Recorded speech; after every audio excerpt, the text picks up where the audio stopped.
Dan biar kalian itu nyambung nanti saat ketemu sama bab-bab pemodelan.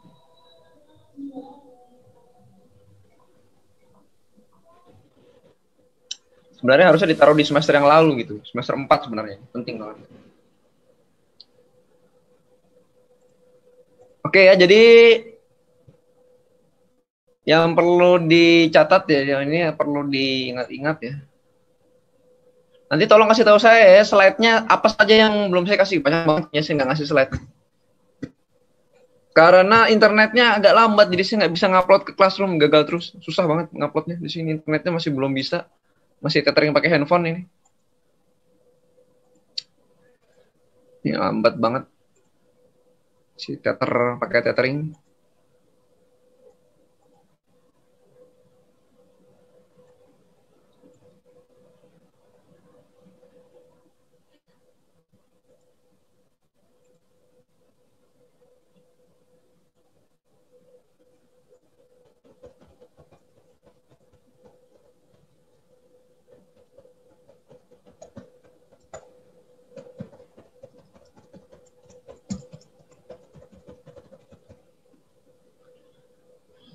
Oke, jadi metode verifikasi ya. Metode verifikasi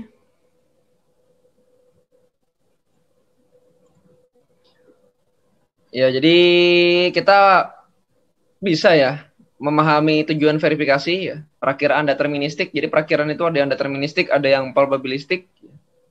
Ada yang dia itu menghasilkan angka yang sudah tertentu, ada yang menghasilkan peluang. Kemudian dapat membuat verifikasi perakiraan ya. Deterministik misalnya curah hujan dasarian ya, bulanan, musiman dengan tabel kontingensi. Kemudian dapat menghitung skill ya, Bayer score. Kemudian dapat membuat erosi ya. Erosi ini nanti dulu. Agak bingung sedikit nanti. Oke, jadi yang pertama kita akan bahas yang namanya dua kata yang sering muncul. Dua kata yang sering muncul ya.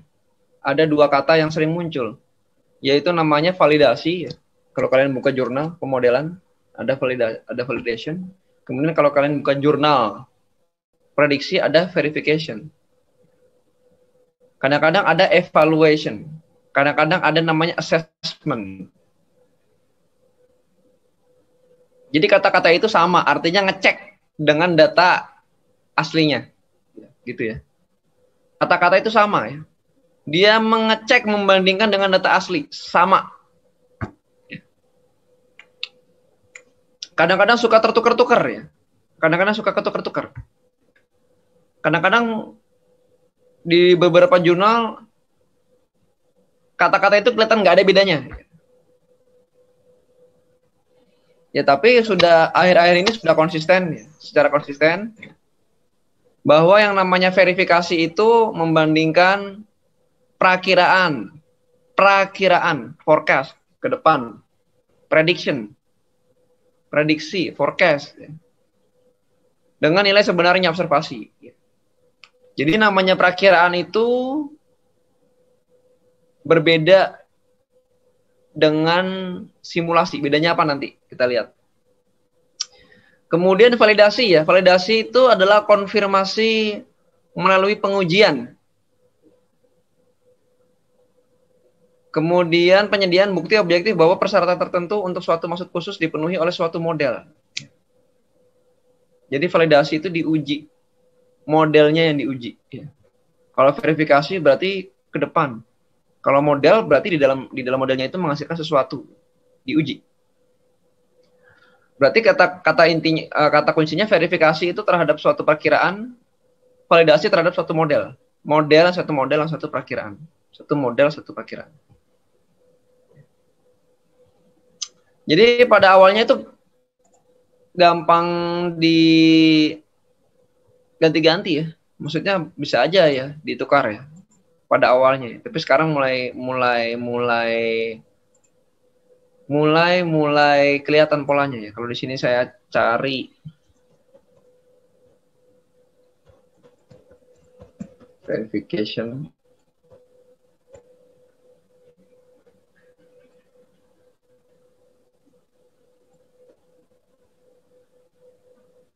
pakai meteorologi lah katakan.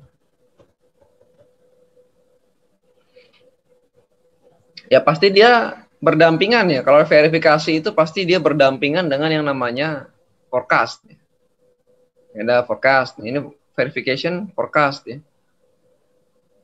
Kemudian ya ini masih ada juga sih yang model ya. Masih ada juga. Model tahun 2008 nih. Verification of weather forecast. Pasti begitu ya.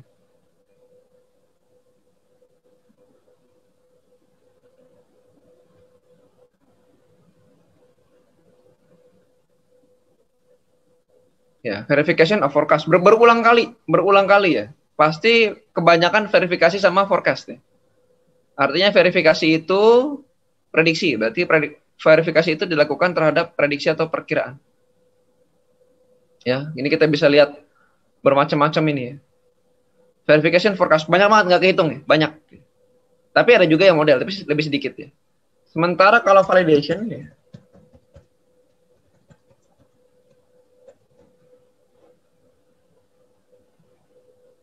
validation biasanya gandengnya sama model. Validasi model.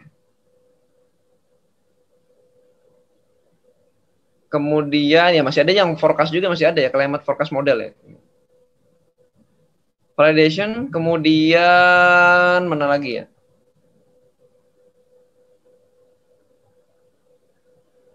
Validation, climate model. Jadi dia lebih cenderung banyaknya ke jatuhnya ke model ya. Berdampingan dengan model.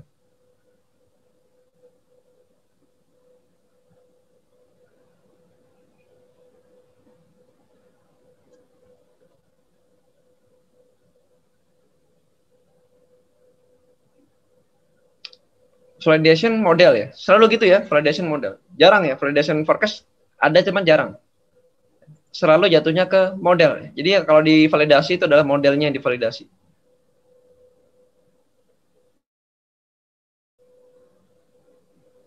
Selalu divalidasi ya. Oke. Kemudian verifikasi itu mengukur kualitas dari suatu perkiraan. Kalau kita melakukan prediksi berarti diukur kualitas dari hasil prediksinya, hasil prediksinya. Sementara validasi itu mengkonfirmasi apakah suatu model dapat digunakan untuk suatu kasus. Untuk suatu kasus dapat digunakan. Jadi melihat apakah model itu dapat mensimulasikan sesuatu. Gitu ya. Validasi namanya, valid, modelnya valid. Modelnya valid, tapi outputnya harus kita verify, gitu ya. Modelnya valid, tapi harus kita verify. Ya, sebenarnya dalam bahasa Indonesia sama, ngecek kembali artinya sama. Validasi itu artinya ngecek kembali, verifikasi artinya ngecek kembali, nggak ada bedanya. Dalam bahasa Indonesia nggak ada bedanya. Di dalam dunia pemodelan, iklim verifikasi ke prediksi, forecast, kemudian validasi ke model, simulasi model. Bedanya apa? Bedanya adalah kalau kita forecast misalnya untuk 3 hari ke depan, maka data yang kita input berhenti saat ini gitu. Kita melakukan prediksi 3 hari ke depan. Berarti data yang kita input yang terlibat di situ berhenti sampai hari ini. Kemudian yang 3 hari ke depan itu kita verifikasi nanti kalau udah datanya lagi. Kalau udah ada datanya lagi.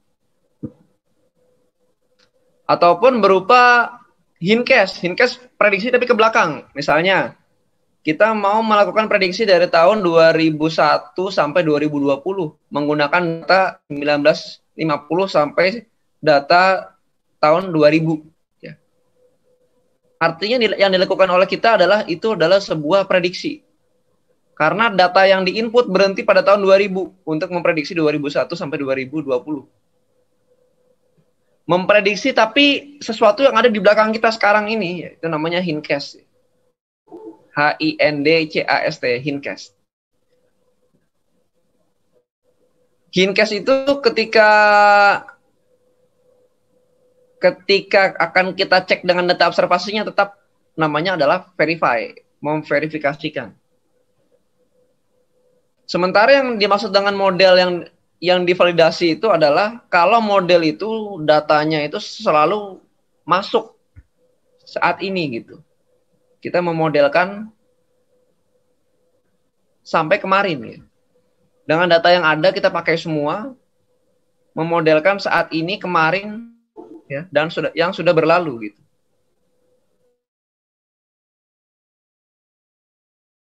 Gitu ya. Jadi misalnya ya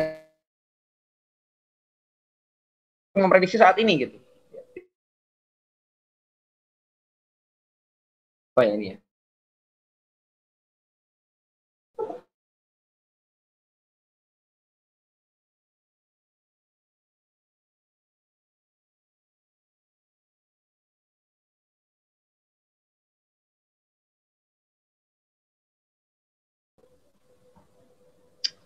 Oke ya. Ini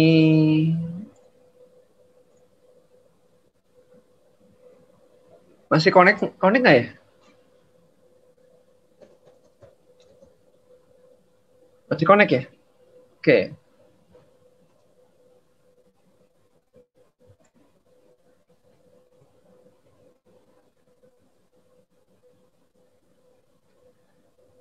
Masih bisa dengar saya? Bisa ya? Masih ya? Tadi internetnya putus-putus soalnya. Siap, masih Pak.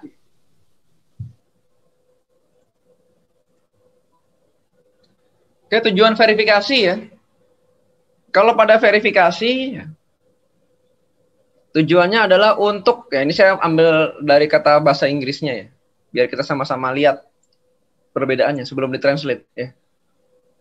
Jadi semua tujuan dari verifikasi adalah untuk memastikan bahwa produk tersebut ya, warning atau forecast-nya itu ya, itu akurat, kemudian dia punya skill, kemudian dia dapat digunakan ya, reliable itu ya, reliable dapat diandalin ya, dapat diandalin dari sebuah sudut pandang teknis ya. Jadi produknya ini bisa dipakai nggak? Maka harus diverifikasi. Ya. Kemudian ya ini sebenarnya dia apa namanya ya, dibedakan ya. Apakah produk itu sebenarnya memenuhi kebutuhan daripada user ya? Bukan itu ya. Bukan apakah kebutuhannya itu memuaskan user, enggak. Beda. Tapi apakah dia akurat ya, sesuai dengan kenyataan. Walaupun sebenarnya sesuai kenyataan tapi nggak memenuhi kebutuhan user, ada nggak ada. Ya. Akurat modelnya, cuman user nggak perlu itu gitu, ada juga ya. Nah, kalau sampai apakah sesuai dengan kebutuhan user itu namanya lebih luas lagi ya, itu namanya assessment atau evaluation ya. Evaluasi atau assessment ya. Secara menyeluruh, kalau udah ada kata-kata assessment berarti artinya evaluasi secara menyeluruh gitu. Apakah dia relevan dengan user need atau tidak?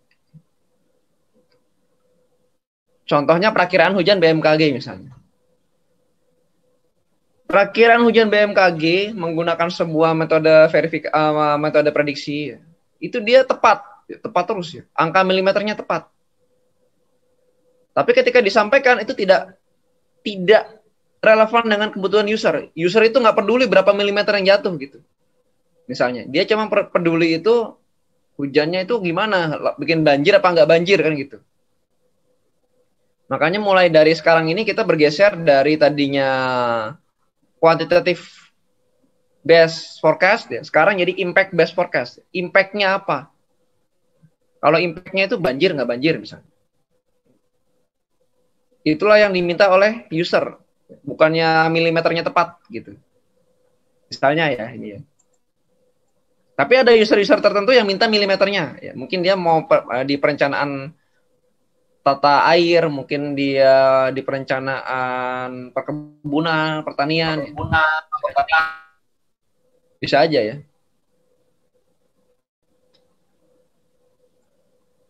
Oke, kemudian prinsip-prinsip dari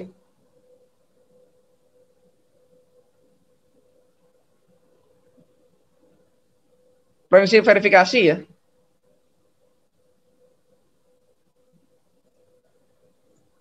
Prinsip verifikasi adalah dia terencana, ini ke verifikasi forecast dulu ya, terencana, relevan, sederhana, konsisten. Jadi direncanakan verifikasinya, kemudian relevan, sederhana, dan konsisten. Nah, kemudian kita sampai ke aspek. Aspek itu adalah yang dinilai. Aspek itu yang dinilai. Ya. Aspek adalah yang dinilai. Sekali lagi ya. Aspek itu adalah yang dinilai. Jadi menurut dokumen WMO itu ya, yang sudah berlaku itu ada 3 yang dinilai. Ada reliability, sejauh mana kita mengandalkan modal itu, dapat diandalkan modal itu. Reliable, dapat nggak kita mengandalkan modal itu? Prediksi itu.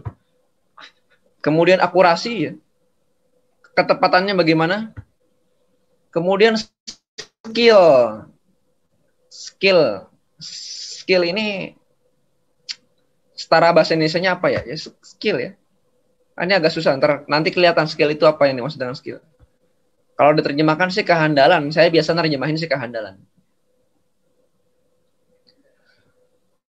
Kemudian dokumen yang baru itu lebih banyak lagi yang dinilai. Ada resolusi, kemudian ada diskriminasi, kemudian ada reliability, kemudian ada ketajaman, sharpness, kemudian ada skill. Kenapa bertambah? Karena perakiraan zaman sekarang itu sudah tidak hanya perakiraan deterministik, tapi perakiraannya probabilistik. Probabilistik itu artinya menghasilkan suatu nilai kemungkinan. Kalau zaman dulu ya boleh lah, orang masih ngira-ngira angkanya yang ditebak. Sekarang yang ditebak adalah probabilistiknya. Misalnya sangat lebat, sedang, ringan, tidak hujan. Berapa kemungkinannya? Itu yang diproduksi sekarang. Kalau dulu langsung aja 75 mm gitu. Sekarang enggak. Sekarang lebih banyak ke probabilistik. Kalau kita buka BMKG ini,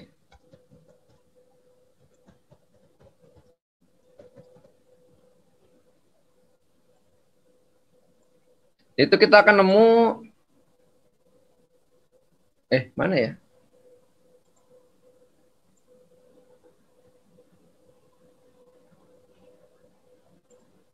Nggak ada ya? Gambarnya nggak ada nih.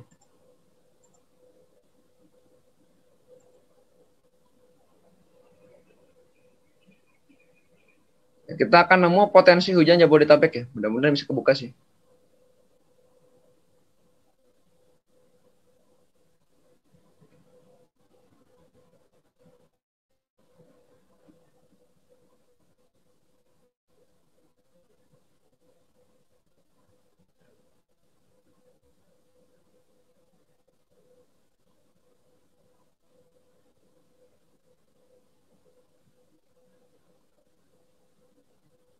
Coba sama sekali ya.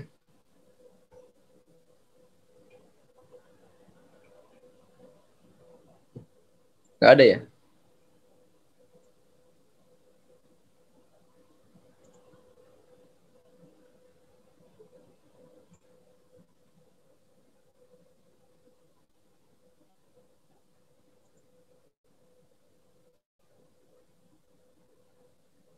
Ya ini ya ada peluang curah hujan ya. Ini di Jawa Timur.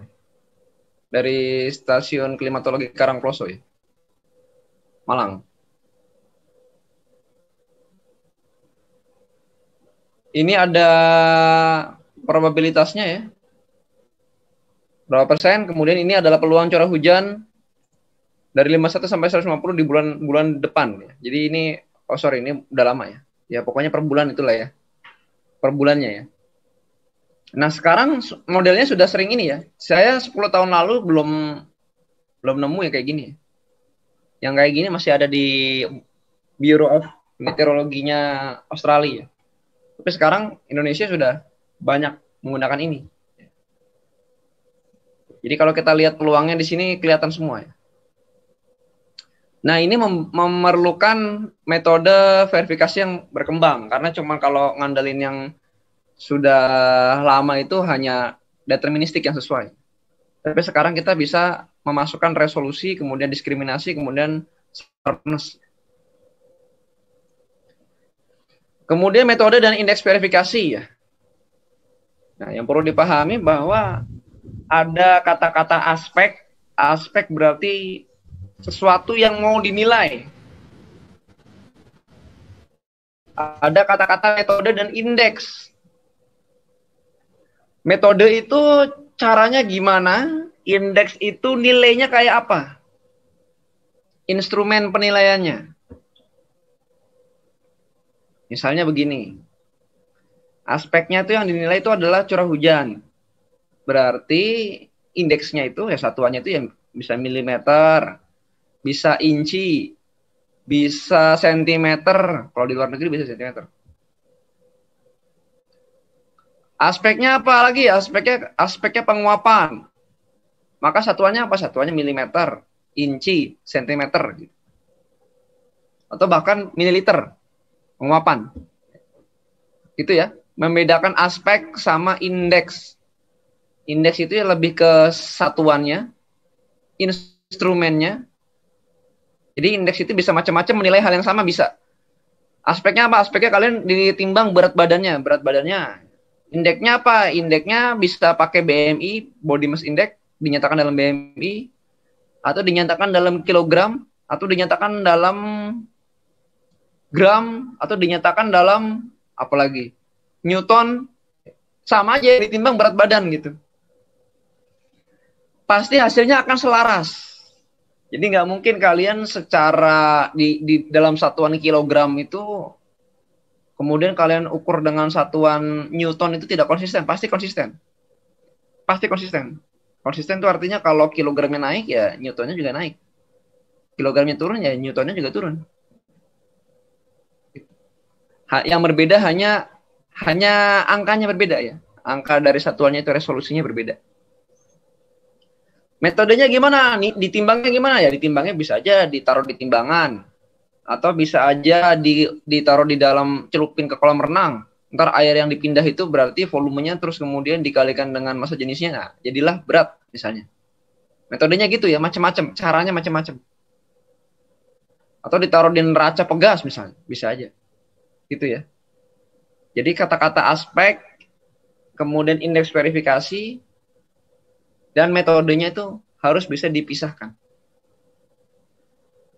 Jadi penentuan metode verifikasi bergantung pada tipe atau jenis output prediksi atau forecast. Jadi penentuan metode bergantung pada jenisnya. Outputnya apa? Apakah outputnya deterministik? Apakah outputnya probabilistik? Sedangkan penentuan indeks verifikasi mana yang harus digunakan itu kita menyesuaikan ke aspek yang ingin dinilai atau di-assess. Berarti nilai indeks itu bergantung pada aspek. Ya tadi, kalau misalnya berat badan ya satuannya kilogram, ton, gram, newton misalnya. Kalau tinggi ya sentimeter, meter, desimeter gitu. Jadi jangan ditukar-tukar. Dan juga tidak perlu menilai aspek yang sama dengan satuan yang berbeda. Contoh, kalian tingginya diukur dalam satuan meter, kemudian diukur lagi dalam satuan inci, kemudian diukur lagi dalam satuan sentimeter. Buat apa? Buat apa? Jadi yang benar itu adalah menilai, misalnya menilai dua orang itu perbedaannya apa ya? Adalah berdasarkan tinggi, kemudian berdasarkan berat. Jadi aspeknya yang berbeda. Misalnya berdasarkan tinggi, tinggian si A. Kemudian berdasarkan berat, beratan si B. Sama nanti juga iya. Saat kita kita punya hasil forecast itu ada 3. Membandingkan mana di antara 3 prediksi ini yang paling benar. Tentunya kita membandingkan dari aspeknya. Dari reliability-nya gimana. Akurasinya gimana, skillnya gimana. Nggak mungkin kita membandingkan 3-3-nya ini dengan satu ukuran. Akurasinya aja yang kita bandingin. Cuman di akurasi itu nanti ada 3 indeks. 3-3-nya kita pakai. Contohnya RMSE dipakai bersamaan dengan mean absolute error, dipakai bersamaan dengan mean square error. Jadi kalau 3-3-nya dipakai, menilai hal yang sama aja kayak kalian membandingkan 3 orang. Misalnya ada kontes Miss Universe misalnya. Ada 3 3 perempuan, 3 wanita. Yang kita ukur apa? Yang kita ukur adalah lingkar pinggangnya, misalnya.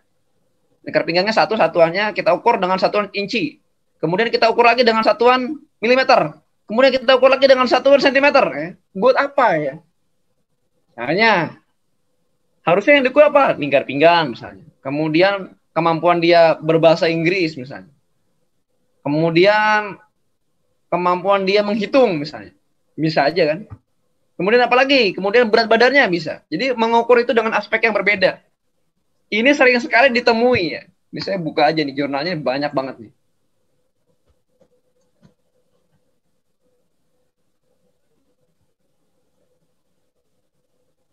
Kalau saya bandingkan dia biasanya sih yang keluar RMSE, MAE, kemudian MSE, kemudian apa lagi? Kemudian mean error. Kalau yang ini memang dia jurnalnya untuk membandingkan. Ini jurnalnya untuk membandingkan ya. Tapi yang ini. Ini contohnya pasar saham ya.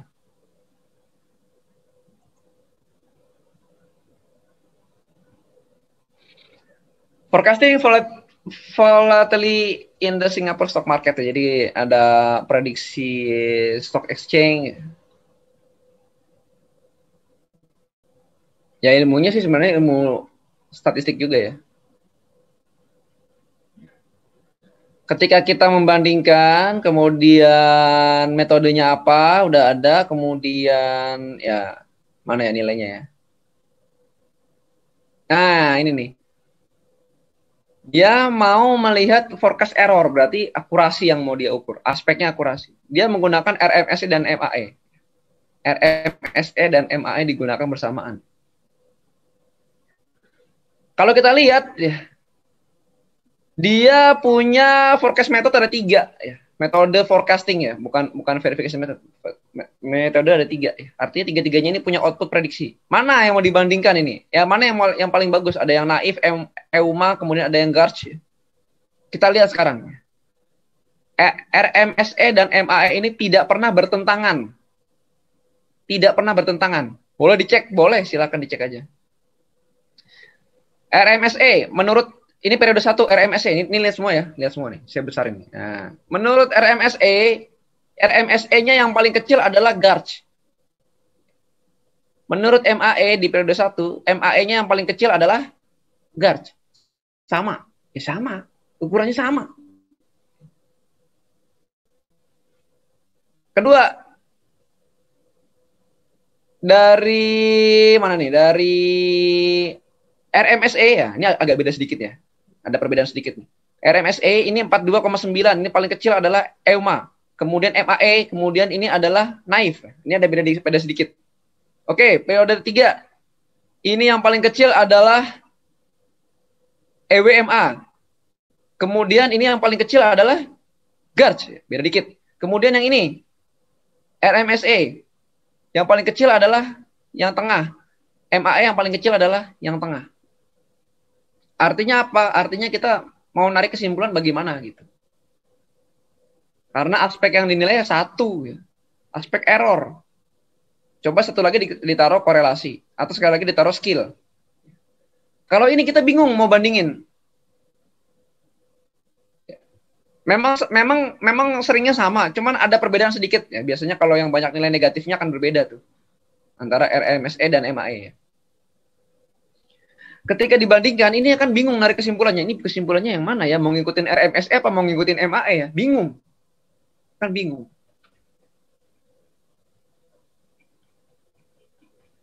Dia menarik kesimpulan ini juga nanti ya akan bingung juga ya. Gimana ya? Tapi kalau kalian lihat Taylor diagram Taylor ya.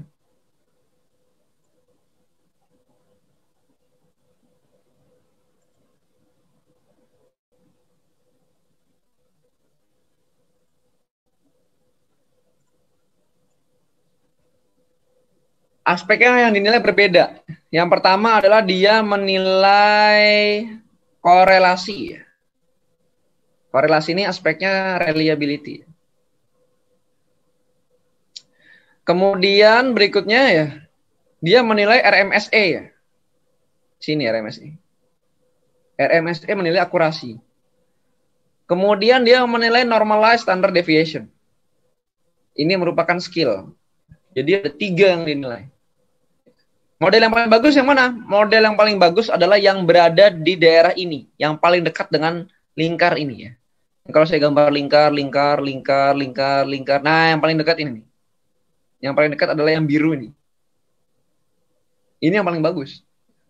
Dari apa? Dari aspek reliability yang diwakili oleh indeksnya korelasi namanya.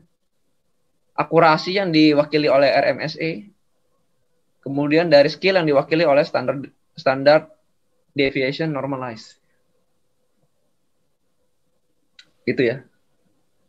Jadi bisa diwakili. Ya kalau tadi misalnya hanya RMSE sama itu aja, nggak bisa diwakili. Oke ya.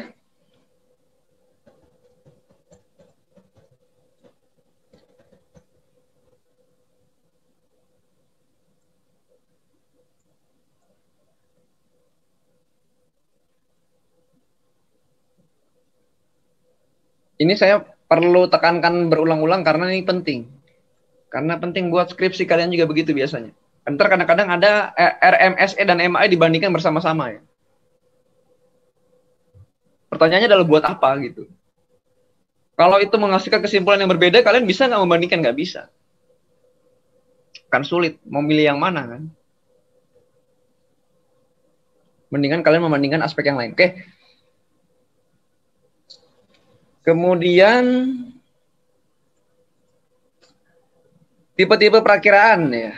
Tipe-tipe output dari verifikasinya, dari forecastnya itu ada beberapa ya. Ada yang continue, ada kategorik, ada probabilistik, ada ensemble.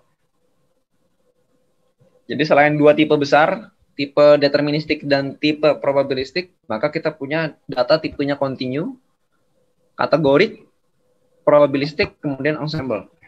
Kalau continue ya biasa, 23,5, 23,4. Kategorik itu lebat, sangat lebat, apa menengah, sedang, ringan, tidak hujan. Kategorik apakah deterministik? Bisa aja kategorik deterministik ya. Artinya output prediksinya itu hanya bilang dia lebat atau ringan atau sangat lebat. Tapi kategorik ada juga yang probabilistik. Probabilistik itu sangat lebatnya berapa persen, kayak tadi ya. Ringannya berapa persen, menengahnya berapa persen, ya. Tidak turun berapa persen. Ya. Ensemble ini juga dia menghasilkan angka deterministik bisa, probabilistik bisa, tapi berasal dari berbagai model. Banyak banget.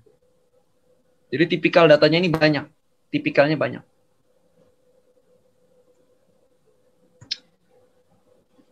Data-data yang bersifat kontinu ada temperatur udara, kelembaban udara, akumulasi curah hujan, dan sebagainya ya.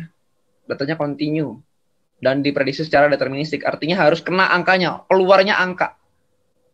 23,5, 16,3, 100,5 ya. Kemudian kategorik itu hujan nggak hujan, ya. Angin kencang, anginnya sepoi-sepoi, nggak berangin misalnya, calm. Kemudian kategori sifat hujan atas normal, bawah normal. Kemudian liputan awan 3/4, 6/4, 8/4. Kan dia kategorik. Kan nggak ada 3,5/4 nggak ada kan. Atau 3,5/8 nggak ada. 7,5/8 nggak ada ya. Ada 7/8, 8/8 kategori. Kemudian probabilistik, hujan 60%, tidak hujan 40%, berarti dia masuk ke dalam probabilistik. Perakiraan sifat hujan, atas normal 35%, normal 60%, bawah normal 15%, berarti dia masuk ke dalam probabilistik. Walaupun bentuknya kategorik. Artinya nggak hanya satu ya disebut. Ya, tapi disebut semua, ada keluar hasilnya semua. Emang ada model kayak gitu? Ada. Ada model kayak gitu. Kalau kalian pakai neural network ya, bisa aja keluar seperti itu. Berapa persen.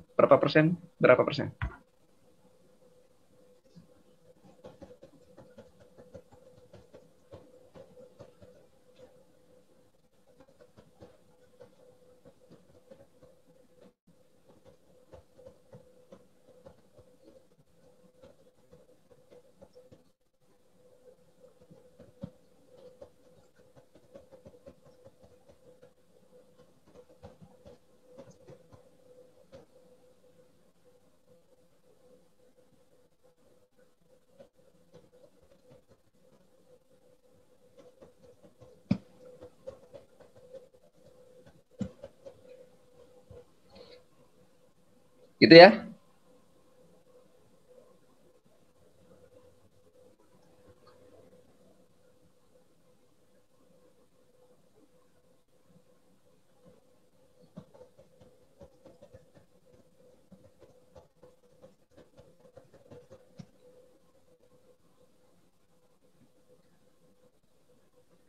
Ensemble itu adalah sebuah prediksi yang dihasilkan dari berbagai macam output.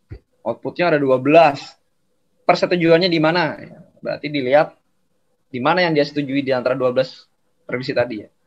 Ini sama kayak prediksi ENSO.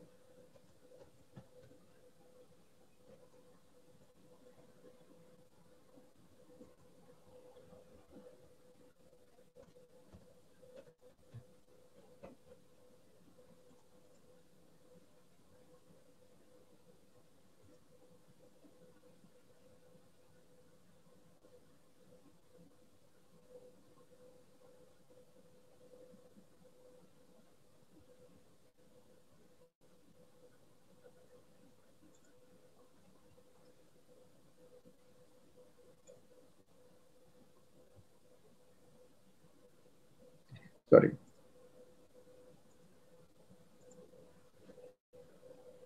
Aduh, gambarnya kurang ini ya. Kurang jelas ya. Tuh ini jelas nggak ya?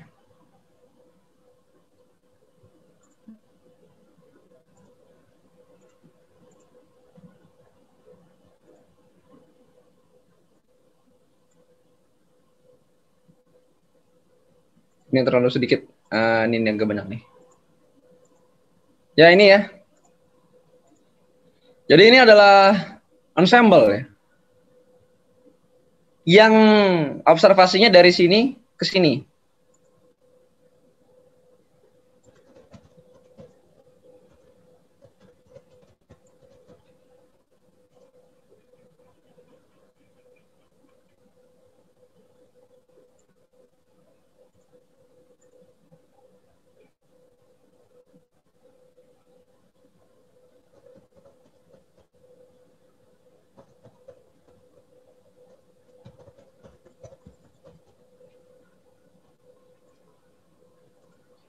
Ya, jadi dia prediksinya mau lari kemana nih? Ini yang satu dia ke sini, ini yang satu dia ke sini, forecastnya ini satu dia ke sini, ini satu dia ke sini, ini satu dia ke sini, satu ke sini. Kenapa outputnya bermacam-macam ya tadi kemarin ya? Jadi model Klimat itu memprediksi itu dia untuk mengatasi yang namanya chaotic tadi, maka dia initial conditionnya dia berubah dan keadaannya ya dia berubah ya. Sehingga nanti sudah kita pikirkan ya kira-kira nanti kalau menyimpang nggak mungkin menyimpang sampai sini gitu. Kalau menyimpang sampai sini kacau berarti nih model-model di dunia ini udah nggak bisa memprediksi lagi. Kalau sampai dia menyimpang sampai sini kacau juga. Ya pasti rentangnya di sini, di sini. Semakin banyak itulah kesepakatannya, ensemble-nya yang mana. Berarti dia makin banyak itu ya yang inilah. Ini ada secara dinamik ya. Rata-rata dinamik artinya kalau model dinamis di rata-rata yang merah ini prediksinya. Kesepakatannya. Kalau yang secara statistik artinya model-model statistik di rata-rata kesepakatannya adalah yang hijau. Kemudian dari CPC sendiri keputusannya adalah yang biru. Kesepakatannya. Ya, tergantung ya. Yang mana yang sesuai kenyataan? Ya, kita lihat nanti aja, gitu ya. Itu ensemble, forecast. Ini juga berbeda caranya.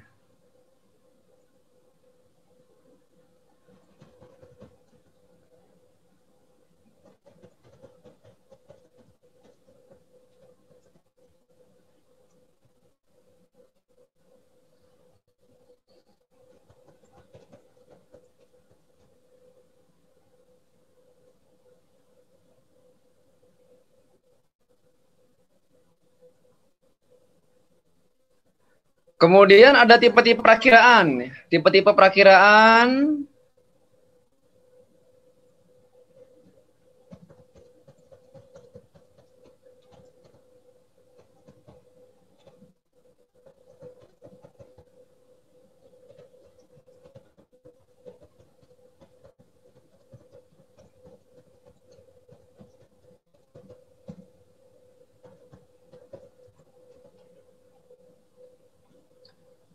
Kemudian tipe-tipe perakiraan ini ada macam-macam ya. Yang lebih mendetail ya. Jadi tidak hanya jenis datanya ya. Misalnya datanya ada deterministik apa non ya, deterministik yang tidak menghasilkan probabilistik ya. Contohnya adalah quantitative precipitation forecast ya. Jumlah prediksi curah hujan lah, gampangnya gitu ya ngomongnya. Jumlah prediksi curah hujan. Metodenya gimana? Metodenya ada yang visual ya, visual itu ya. Biasanya kalau di anak-anak meteo itu banyak tuh metode visual. Artinya dia menggambarkan hasil runningan model prediksinya begini, kenyataannya begini petanya dibandingkan visual. Banyak. Lihat aja anak meteo ya, buka skripsi anak meteo.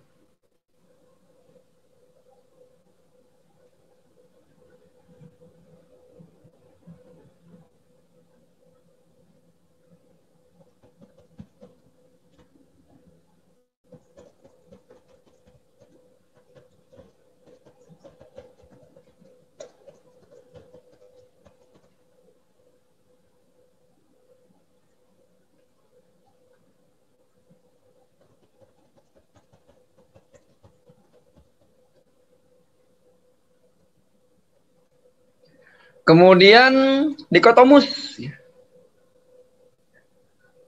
Artinya dia dipisahkan. Apakah hujan nggak hujan ya? Atau multikategorik, dimasukkan ke dalam rentang. Misalnya 0 sampai 10, 10 sampai 20, 20 sampai 30, 30 dan seterusnya. Continuous lihat nilainya langsung. Spasial ada juga. Spasial tapi dikuantifikasi. Kemudian probabilistik dan seterusnya. Ya, kemarin kita udah belajar time series. Jadi memang sangat luas sekali gitu.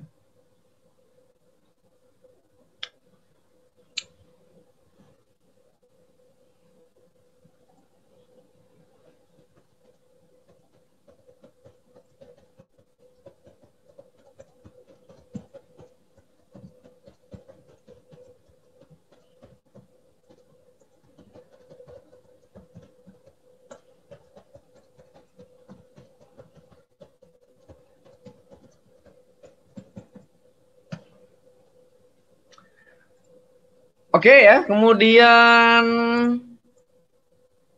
ini produk-produk perakiraan iklim BMKG ya, kita bisa lihat ada produk curah hujan deterministik, kemudian ada yang probabilistik ya. Kalian boleh pilih pakai yang mana, ada di website BMKG. Kemudian ada juga indeks verifikasi ya. Sorry ya. Ya, ini tipenya ada yang deterministik, ada yang probabilistik. Kemudian indeks verifikasi ya. Jadi indeks verifikasi itu bergantung pada aspek yang dinilai. Kalau dia mau menilai reliability, ya, bisa pakai bias. Misalnya ya, salah satunya.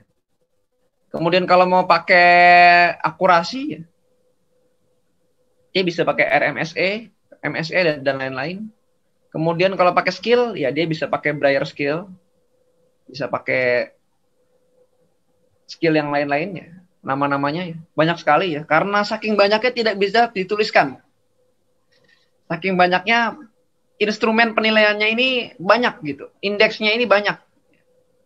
Jadi hanya dilihat aspeknya aja. Jadi aspek itu adalah kesesuaian rata-rata antara hasil perakiraan sama nilai pengamatan. Kesesuaian, rata-ratanya lebih tinggi atau lebih rendah ya. Itu ternyata namanya adalah reliability atau keandalan di sini. Ini dokumennya dari WMO ya, dokumen WMO. Kemudian kalau ketepatan kalian udah tahu lah ketepatan. Artinya dia melenceng berapa dari unitnya gitu. Unit observasinya. Kemudian skill itu gini. Ketepatan relatif dari suatu model perakiraan terhadap model perakiraan referensi. Jadi misalnya gini. Kalian biasa pakai model ini. Kemudian mendatangkan model baru perakiraannya. Nah, ini kita bandingkan nih. Yang baru tadi itu apakah lebih punya skill atau tidak terhadap yang sudah biasa kita lakukan. Namanya skill. Jadi kalau dia punya skill, artinya dia layak digunakan. Kalau dia tidak punya skill, artinya dia ngapain pakai yang itu, pakai yang lama aja gitu. Benchmarking ya, kalau kalian tahu namanya benchmarking kayak gitu. Misalnya kalian mau beli laptop nih. Beli laptop, kalian benchmark. Melihat benchmarknya ternyata laptop yang saya beli puluhan juta ini ternyata lebih jelek daripada laptop yang punya saya, yang harganya cuma jutaan, nggak nyampe 10 juta gitu.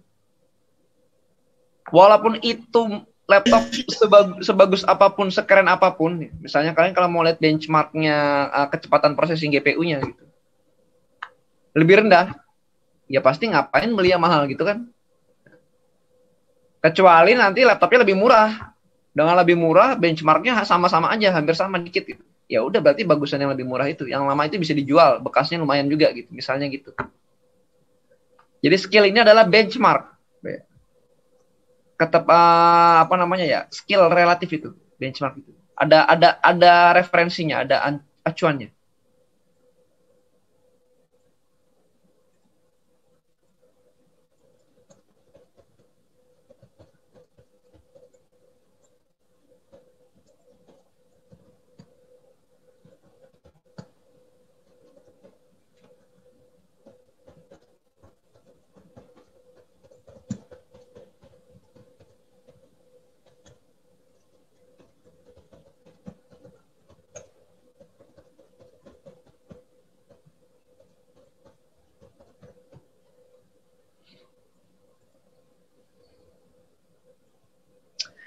Begitu ya.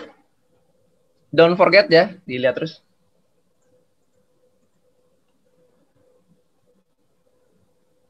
Saya rasa sebelum kalian lebih pusing ya, ini sih biasanya saya sampaikan tidak dalam satu pertemuan ya. Karena puyeng kalau disampaikan satu pertemuan ya. Nanti di sini udah sampai beda semua ya. Cara ngukurnya udah teknik banget ya. Udah teknis. Ada latihannya juga. Saya nggak akan sampaikan satu pertemuan ya. Karena ini nanti berakhir di sini ya. Apanya ya? Filosofinya berakhir di sini. Artinya kalian sebelum menggunakan itu harus punya pemahaman filosofis ya.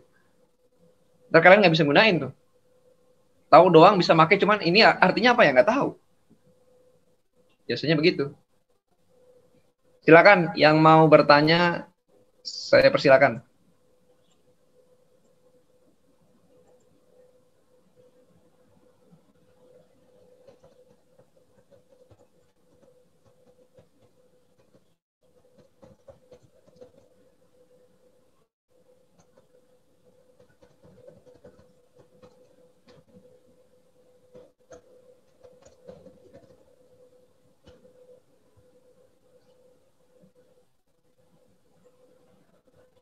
Silakan.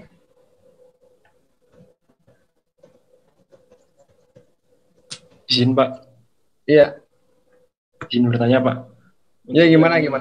Tipe perakiraan ensemble tadi kan itu ada beberapa perakiraan terus dicari nilainya gitu Pak. Ya itu nilainya itu apakah ada teknik khususnya Pak untuk menentukan nilai yang dipakai itu Pak? Ya, jadi itu sebenarnya mencari namanya kesepakatan, agreement.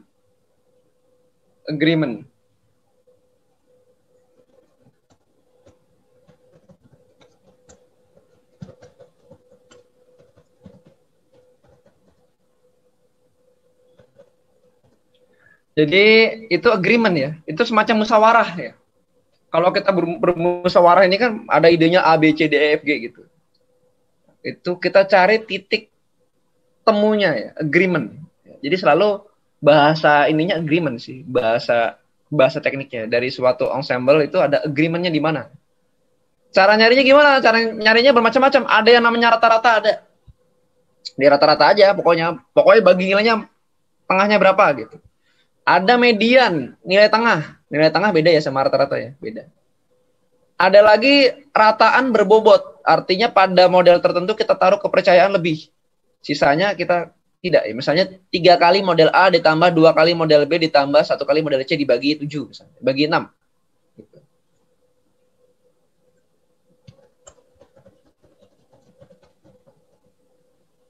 Misalnya begitu ya. Jadi caranya bermacam-macam ya. Ada yang rata-rata, ada yang median, ada yang rataan berbobot. Ada yang dipisahkan kayak tadi kan, dipisahkan antara model dinamis rata-ratanya sendiri, kemudian model statistiknya rata-ratanya sendiri. gitu ya, dipisahkan berdasarkan tipenya ya. Jadi agreement-nya di mana gitu. Yang paling sering adalah digunakan rataan berbobot. Jadi buat model-model yang udah sering betul, dia dikasih kepercayaan lebih gitu. Daripada model-model yang selalu salah gitu. Itu dikasih bobot yang sedikit gitu. Sama aja kayak di parlemen ya. Ada yang fraksi yang kursinya banyak, ya dia lebih banyak. Kalau ngomong A ya dia sebagian besar ya ikut A semua gitu. Ya, fraksi yang kursinya dikit, ya suaranya juga kecil ya. Sama. Sama ya. Itu kira-kira.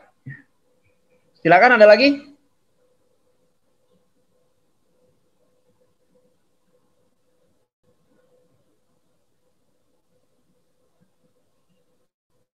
Saya minta tolong ya kalian mengkaji ini ya, meresapi karena ini basic banget ya, yang harus dipegang,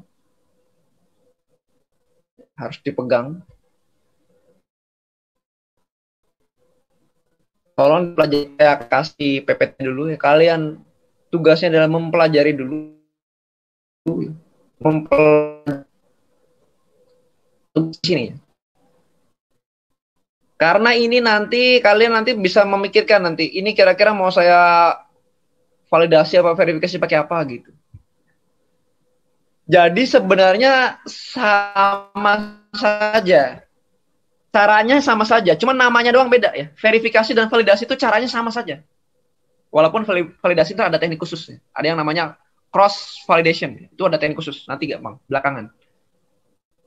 Instrumennya sama, aspeknya sama, cuman yang berbeda namanya saja. Jadi kalau kalian melakukan simulasi, itu berarti kalian mencari yang namanya validasi. Karena simulasi itu adalah prediktornya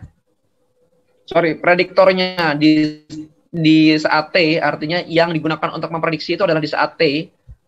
Hasil prediksinya di saat T juga. Contoh misalnya, kita ngukur suhu jam 7. Kemudian dapatlah suhu, dapat tekanan, dapat segala macam jam 7. Kita prediksi di jam 7. Itu namanya simulasi, bukan prediksi. Prediksi depan. Suhu jam 7, tekanan jam 7 digunakan untuk prediksi jam 8, jam 9, jam 10, jam 11, dan seterusnya. Itu namanya prediksi. Suhu kemarin digunakan untuk memprediksi hari ini, namanya prediksi. Forecast. Suhu hari ini digunakan untuk memprediksi hari ini, namanya simulasi. Kalau simulasi lebih ditekankan kepada validasi dari simulasi. Simulation, validation, model, validation. Validasi itu untuk melakukan tujuan utamanya itu mengetahui model itu dapat digunakan apa enggak ya. Dan kalau ada yang jelek, maka yang kita lakukan adalah menyetel model. Jadi modelnya kita setel agar hasilnya bagus. Sementara kalau forecast, kalau dia jelek, caranya gimana? Caranya ya ganti metode forecast untuk kedepannya. Nggak bisa disetel. Nggak bisa disetel gimana? Orang itu baru tahu beberapa hari kemudian misalnya. Nggak bisa. Mana? Gitu. Sementara kalau itu setel, dirubah apanya gitu. Biar mirip, bisa aja ya. Dilakukan berulang-ulang kali, beratus-ratus kali, sampai mirip.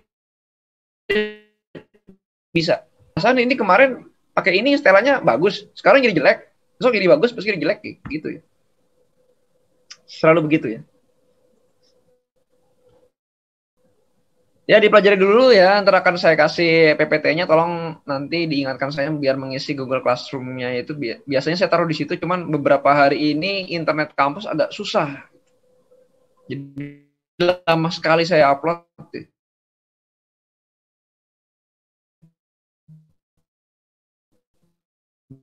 Mudah-mudahan saya coba lagi deh bisa.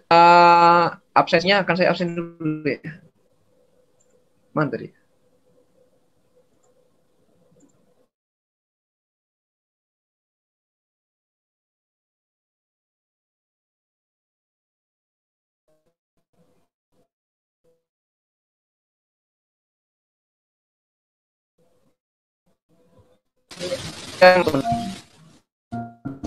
Siap hadir, Pak. Siap hadir, Pak. Rensi ada? Rizky Matori ada? Ada ya? Trai ada ya? Ada. Oke. Siap hadir, Pak. Oke, sekian dari saya ya. Nanti saya coba upload lah pelan-pelan. Yang banyak itu, belum banyak yang diupload. Langsung kalian gunakan ide ini yang ada di sini untuk menerapkan metode validasi untuk tugas pemodelan ya. Kalau pemodelan berarti validasi. Dia adalah simulasi dan validasi ya. Yang divalidasi adalah simulasi, bukan prediksi ya. Bukan, sekali lagi bukan prediksi. Kita tidak melakukan prediksi, datanya udah ada, cuman disimulasiin aja. Oke, makasih. Sampai jumpa lagi di minggu depan. Siap, terima kasih.